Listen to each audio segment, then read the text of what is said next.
여러분 안녕하십니까? 뉴스라이브 문을 엽니다. 주택 확대를 위해 서울 일부 그린벨트를 해제하려는 정부의 움직임. 반면 생전 그린벨트를 지키겠다는 굳은 의지를 보여왔던 고 박 시장. 여기에 서울시장의 정책을 이어가겠다는 구청장들.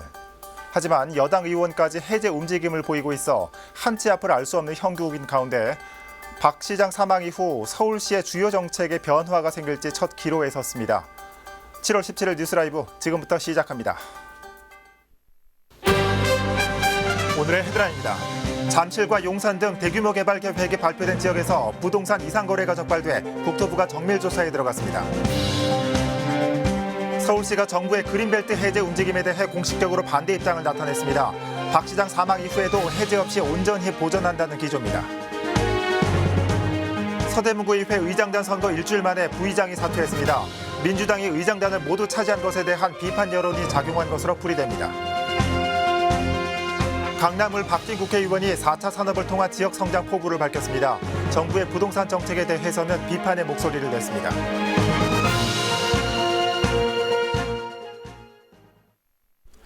잠실 마이스단지 개발 사업과 용산 정비창 정비 사업 등 대규모 개발 계획이 발표된 지역에서 부동산 이상 거래가 적발됐습니다. 국토부는 정밀 조사에 들어가는 한편 토지거래 허가구역 주변 지역을 대상으로 부동산 실거래 조사를 확대하기로 했습니다. 보도에 태윤영 기자입니다. 서울 주요 개발 지역인 잠실 마이스단지와 용산 정비창 인근에서 부동산 이상 거래가 포착됐습니다. 국토부가 지난달부터 추진한 과열 우려 지역 실거래 조사 결과 미성년자 거래와 불법, 편법이 의심되는 66건의 이상 거래가 확인된 겁니다. 국토부는 해당 거래건에 대해 정밀 조사에 들어가 자금 출처와 금융거래 확인서 등을 확인할 방침입니다.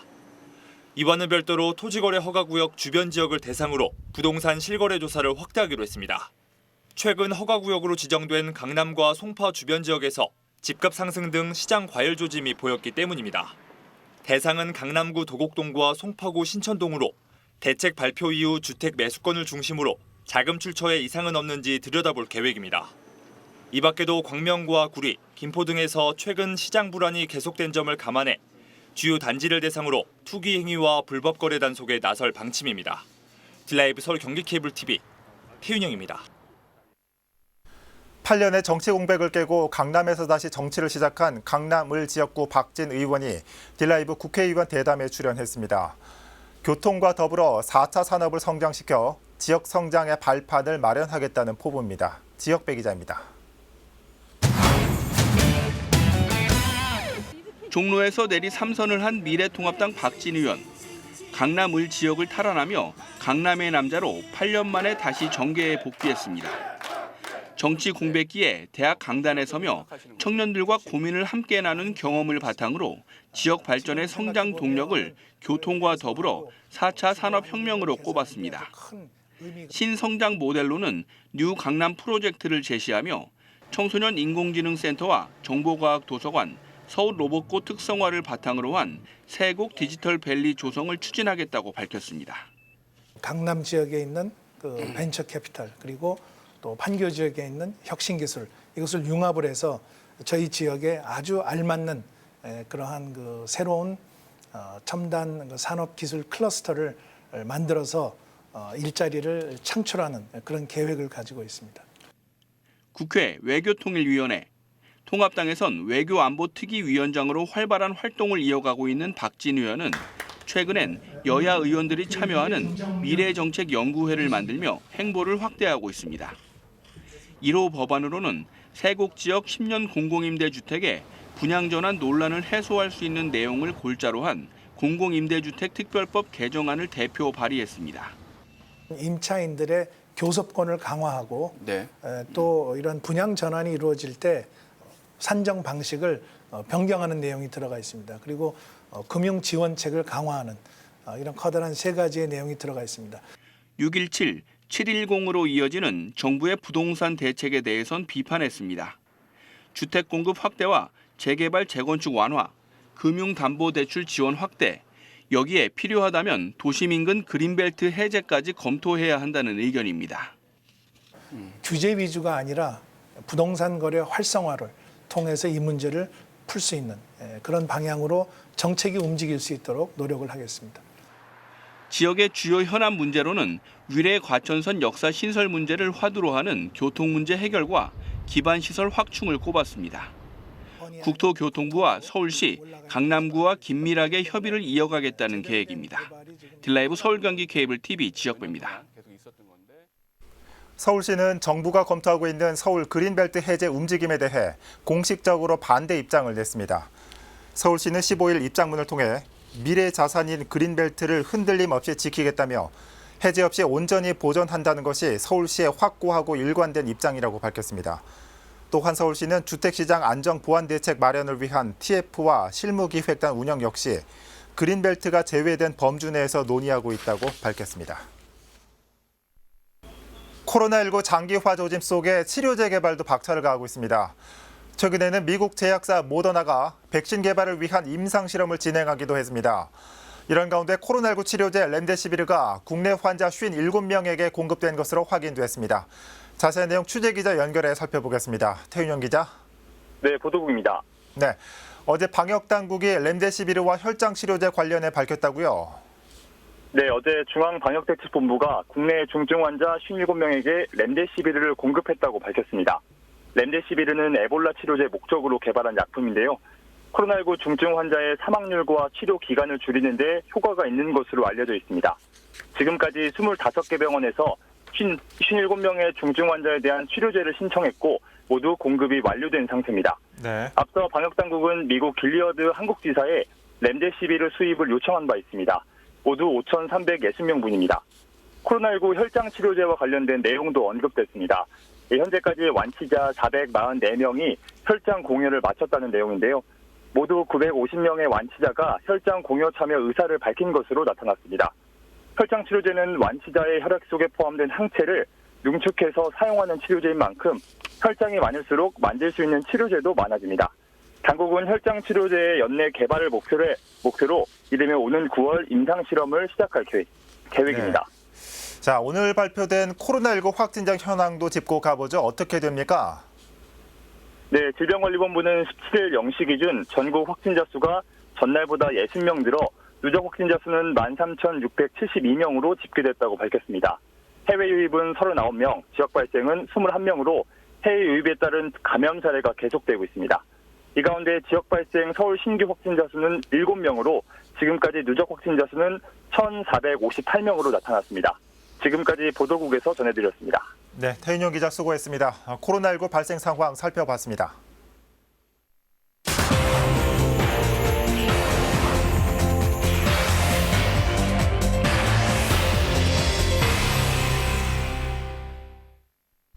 사업 초기부터 주민 반대에 부딪혔던 송파 시립 실버 케어센터를 두고 최근 또다시 주민들 사이에서 반발이 들끓고 있습니다. 10월 착공된다는 소식이 들리면서 인근 아파트 주민들이 비대위를 꾸리기로 한 겁니다. 보도에 태윤영 기자입니다.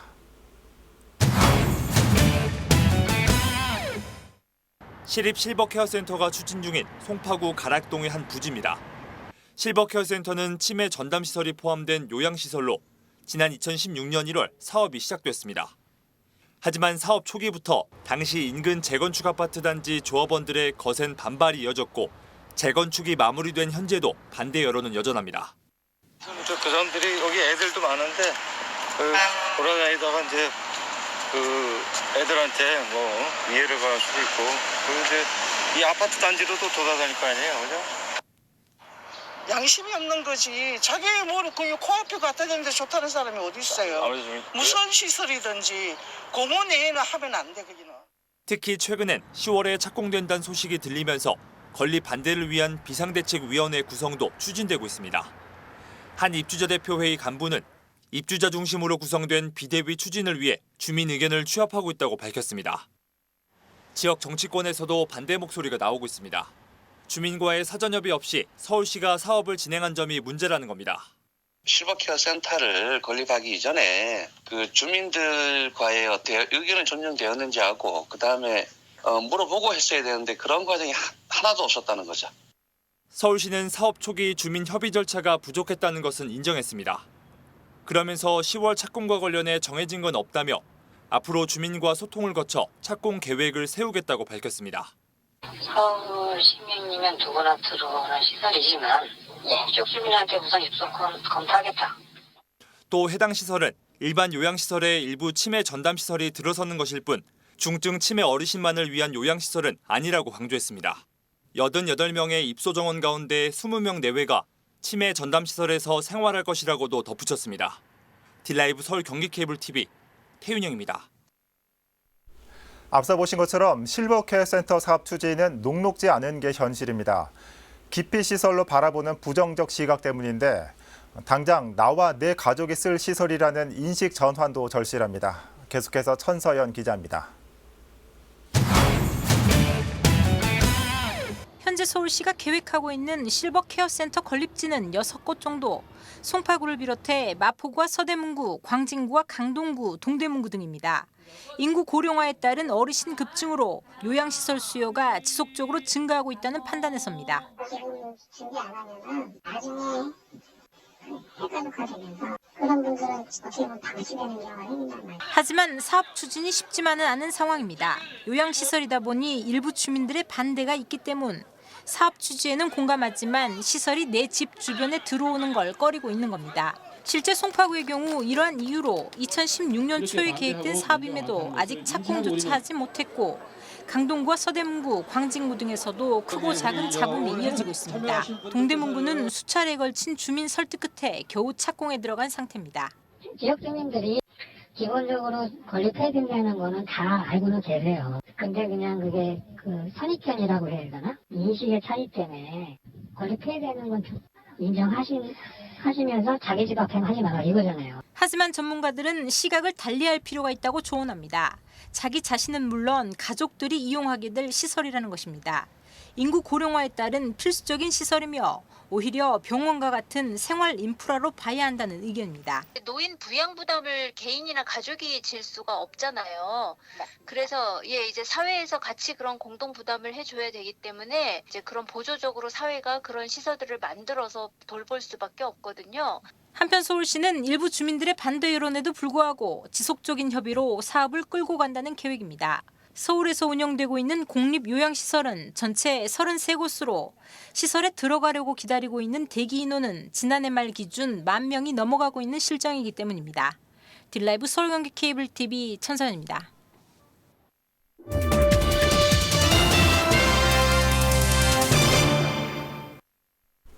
기초의회별로 의장단 선출 과정에 갈등이 이어지는 가운데 서대문구 의회에서는 의장단 선거 일주일 만에 부의장이 사퇴했습니다.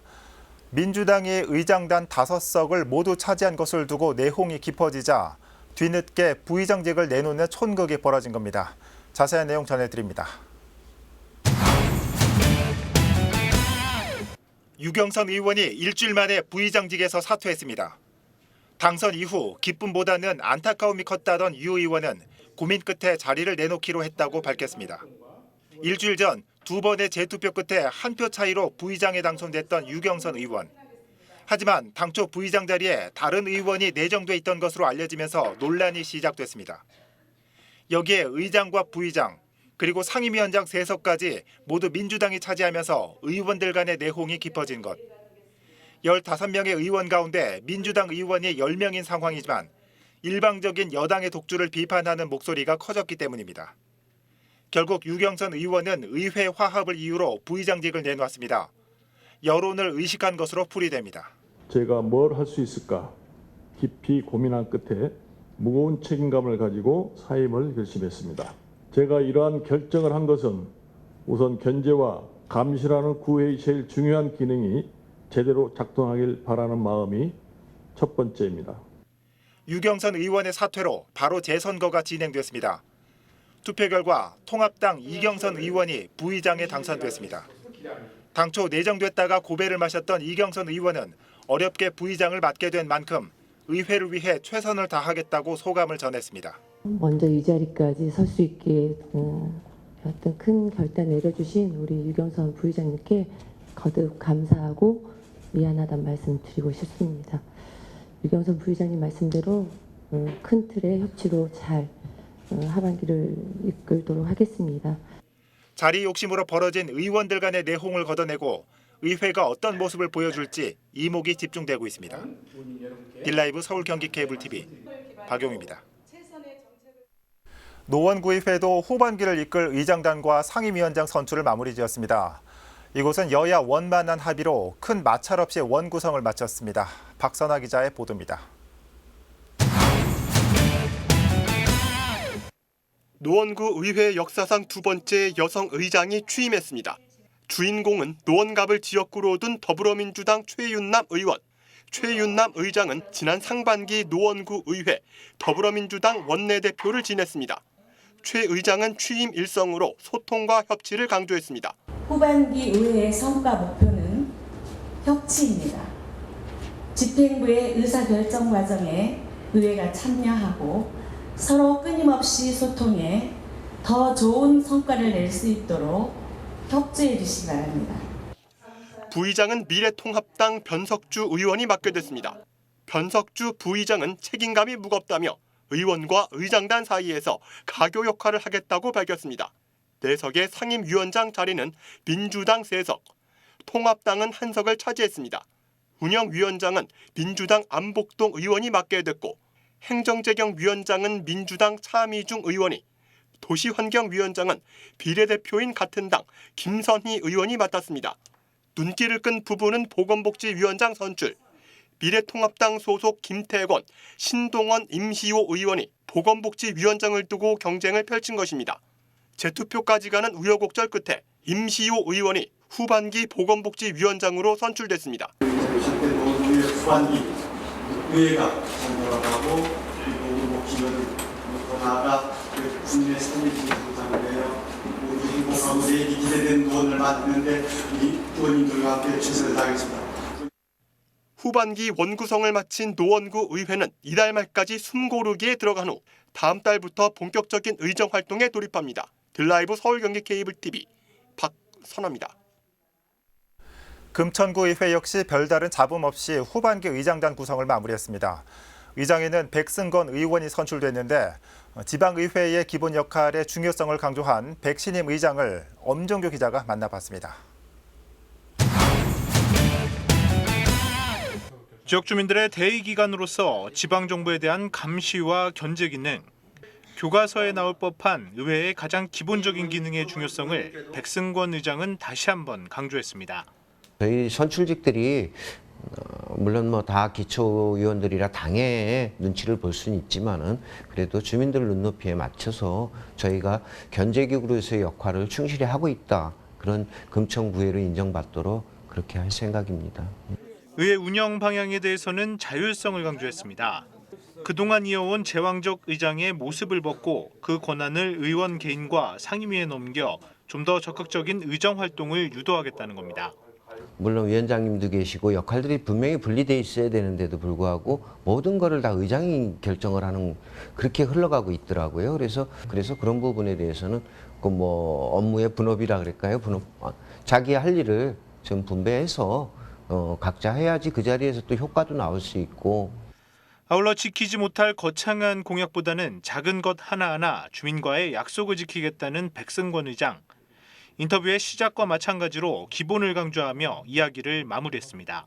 너무 무리해서 과한 걸 욕심을 내지 않고 한 걸음 한 걸음 나가면서 우리 주민들 속에서 가장 기본적인 역할을 충실히 해나가는 그렇게 해서 인정받도록 노력하고 싶습니다. 딜라이브 서울 경기 케이블 TV 엄종규입니다. 송파구의회는 지난 14일부터 이틀간 상임위원장을 선출하고 8대 후반기 원구성을 마무리했습니다. 더불어민주당이 상임위원장 4석 가운데 3석을 차지한 가운데 운영위원장의 김희숙 의원이 행정교육위원장에 박성희 의원이 올랐습니다. 또 도시건설위원장에도 민주당 출신 김정열 의원이 선출됐습니다. 미래통합당에서는 이영재 의원이 재정복지위원장에 자리했습니다. 앞서 송파구의회는 지난 10일 의장의 이황수 의원을, 부의장의 박경래 의원을 선출했습니다. 새롭게 구성된 서울시의회 의장단이 서울시의 코로나19 대응 현장을 점검했습니다.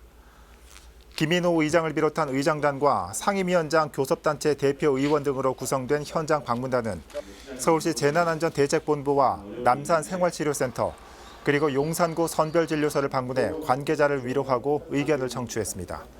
이 자리에서 김인호 의장은 관계기관과 구성원들의 희생과 노력이 더해져 코로나19로부터 안전한 서울이 만들어진다는 점을 강조하는 한편 의회 역시 이런 노력에 동참해 방역 활동을 전폭적으로 지원하겠다고 덧붙였습니다.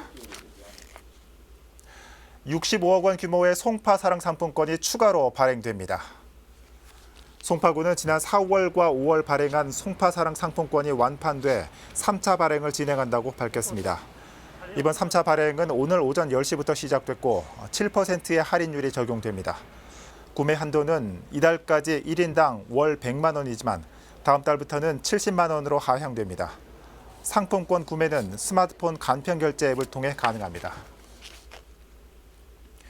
노원구가 어르신 대상 폐렴구균 무료 예방접종을 실시합니다. 대상은 65세 이상 어르신이며 기간은 올 12월까지입니다. 구는 지난 2013년부터 폐렴구균 예방접종을 실시해 지난해에는 5,500여 명의 어르신이 무료 접종을 받았다고 밝혔습니다. 한편 코로나19 여파로 이번 접종은 보건소가 아닌 지역 내 158개 의료기관에서 진행됩니다.